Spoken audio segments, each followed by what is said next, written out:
Надя апай қалайсыз? Жақсы. Көңіл күйіңіз қалай? Жақсы. Аралардың ортасындамыз. Бұл аралар шағып бетіміз қайтпайын ба әйтеуір? Жоқ, ондай болмайды. Ондай болмайды. Шақпайды бізге. Өзіңіз бір ара шаққан кездер болды ма? Конечно, болады. Болады ғой. Обязательно шағады ғой. Ара шаққанда тұз басып пышақ қоясыз ба? Не істейсіз? Еш нәрсе қоймаймыз. Ісімейді бізге. Ондай аллергия бермейді да. Уже үйреніп қаламыз. Ара шақса қыста ауырмайсың дейді, сол рас па екен? Иә, сол рас. Келеді ғой, аяқ ауырғандар келеді, бел ауырғандар келеді, қоямыз белігі аяғына. Ара қоясыздар ма, бал қоясыздар ма? Ара қоямыз. Араның басында біреуін қояды, екеуін қояды, күнге көбейтесің да оны. Сонда шыдау керек қоя шаққан кезде? Енді бірінші көреді ғой, бірінші салады, біреуін салады, кейін екеуін салады, үшеуін салады. Бел жақсы болады, қыздырады ғой, жақсы болады бел. Бір сонда курс қанша, 3 күн ба? Жоқ, келе береді, 10 күнге шейін келе береді. Бір ай 10 күн келді ғой, аяғына, тізесіне ара қойдырып, жақсы болып кеттім деп. Сонда бір күнге келгенге қанша аласыздар? Алмаймыз ақша қой. Алмайсыздар ма? Тегін ба? Сізге келіп тегін қаралып келеді екенбіз ғой? Жоқ, иә. Үйде отырған кезде келеді ғой.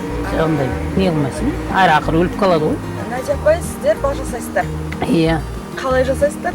Соны айтып өтсеңіз. Ол бал деген бұндай. Аран шығарамыз.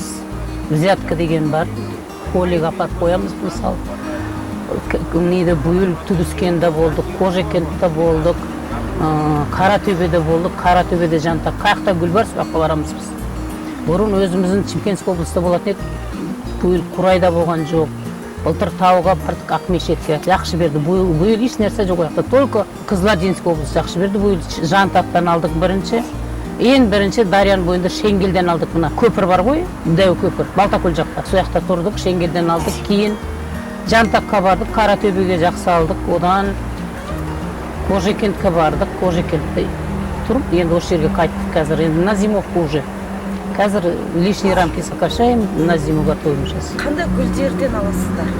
Жантақ, шенгел, жоңышқа, кускут, разнотравие болады. Енді Қызылординский облыста рис сажает там. Дикие поля много. Сіздерде балдың қанша түрі бар? Қазір біздің үйде былтырғы горный бар, кускут есть, разнотравие, хлопок есть, и жантақ есть. Бір-бірімен балдың қандай айырмашылықтары бар? Ой, айырмашылық бар бәрінікі бар. Әрқайсысы әртүрлі дәм. Жантақтікі сәл нежный болады, горький, тауырыныкі горький болады. Балдың адам денсаулығына, адам ағзасына қандай пайдалары бар? Бәр нәрсеге пайдасы бар. Организм очищает, инфекция убивает уже болды ғой. Енді біреулер мысалға таңертең қайнаған суға балды бір қасық салып ішеді. Қайнаған суға ішеді. Енді әркім әртүрлі. Қайнаған суға болмайды. 40 градустан ашмау керек суын. Уже 40 градустан асса, уже качество теряет он. Жылы суға салып ішу керек. Жылы суға бір қасық балды салып, неше күн ішу керек. Иә, азанда аш қарынға ішесің, кешке ішесің. Біреулер кешке жақын дайындап қояды. Комнат температура суға азанда тұрады, соны ішеді. Енді әркім әртүрлі, біреу нанға жағып жейді дегендей. Негіз емге жейтін болса, суға араластырып, или натощак бір қасық мүтті жұтсаң жақсы болады. Арқасында су ішіп жібересің, болды. Оның пайдасы бар. Біреулер мысалға моншаға барғанда балды денесіне жақсы, ол жақсы. Соны айтсаңызшы. Баня барған кезде бірінші кіресің баняға.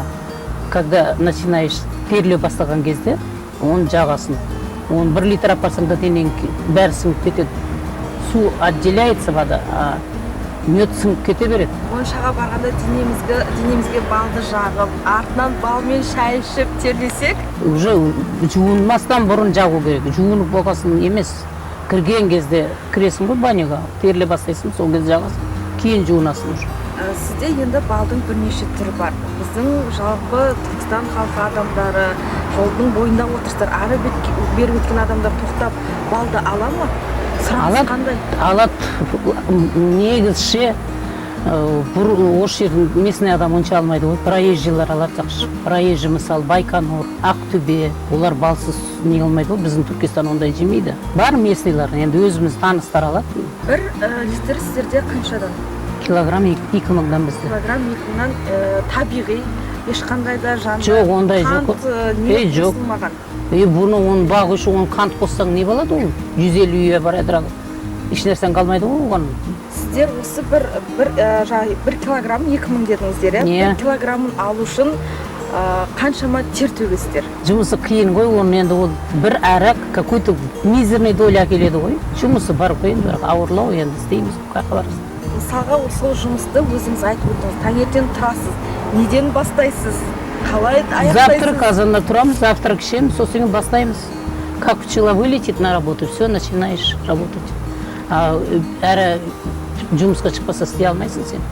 Шағып тастайды бәрін. Как начнет вылетать, все, пошли на работу. Смотреть, качать, убирать, лишние нелерін удалять етесің. А то если не будешь смотреть, они все на рой уйдут.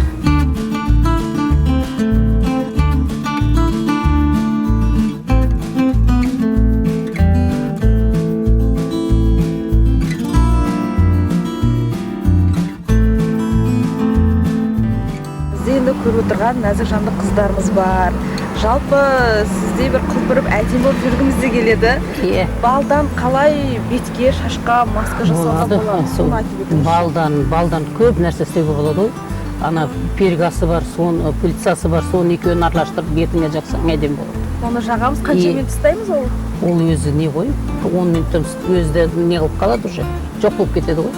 Сіздерде жанды сату үшін бір Instagram әлеуметтік желілер қолданасыздар ма? Тек қана жолдың бойында кім алғысы келсе алсын дейсіздер ме? Үйде сатамыз, үйде, иә. Бұрын базарға шығатын, енді қазір базарды қойдым пенсияға шыққаннан бері. Сіздерден мысалға базарда сатушылар өздері алып кете ма, әлде қазір ол да жоқ па? Базарда кімдер? Мысалы сатушылар базарға алып шығып сіздің балыңызды сатайын дейтіндер бар ма? Жоқ, ондай жоқ. Ондайлар жоқ. Өзіміз сатамыз. Тек қана жанды үйіңізге келіп өзі өзіміз сатамыз постоянно. Балдың мысалға табиғи емес екендігін, я болмаса жанды табиғи екендігін қалай байқауға болады? Болады ғой, ол табиғи. Көп қазір самопал көбейіп кетті, ол сен астынан да белгілі. Біреулер мысалға қасыққа балды аласың дейді, бүйтіп ұзын қылып түсіресің дейді. Үзілсе ол қант қосылған, үзілмесе таза балдың әртүрлі бір эксперименттер бар. Ол наоборот үзілмесе, ол самопал, ол қантты қайнатсаң ана петушок қалай чозылады, сол сөйтіп чозылады, ол мед чозылмайды ондай.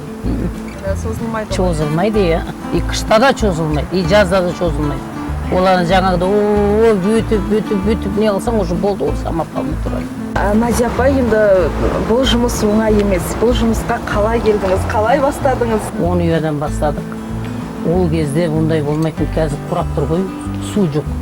Ол баяғы заманда не деген дикий растущий шөп көп еді. Турткүлгіден артық барған емес, біз турткүл, коммунизм, бәр нәрсе береді. Қазір жоқ қой, құрап қалған, су жоқ қой қазір. Ол кезде оңай еді.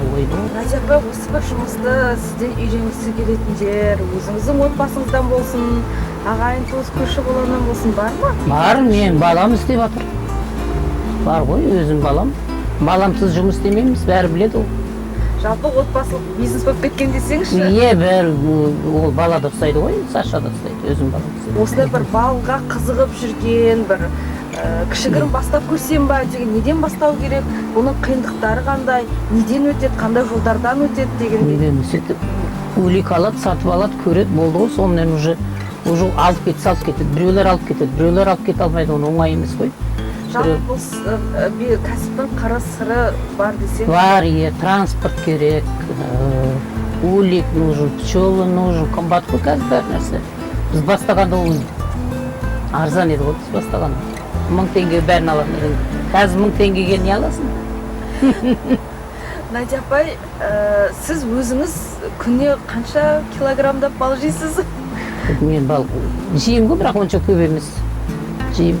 Сол балдың арқасында ауырмай жүрсіз? Шағады ғой, бізді шағады, сол да жақсы. Өзі гүжіл деген несі да нерв успокаивающий. Бұл бір ән салып тұрғандай? Иә, ортаға кіріп жатып көрші, бір рахатқа гүжіл деп. Сіз аралармен құрбы болып кеткенсіз? Иә. Нервің успокаивает да жаңағы несі. Сіз жүйкені басады дейсіз, аралардан қорқып, бұлар шағып ала ма? Не деген дыбыс істеп отырмыз ғой? Жоқ, қорқпай. Жұмысыңызды жақсы көресіз? Иә. Жақсы көреміз, істейміз, әйтеуір нан жейміз, әйтеуір солар.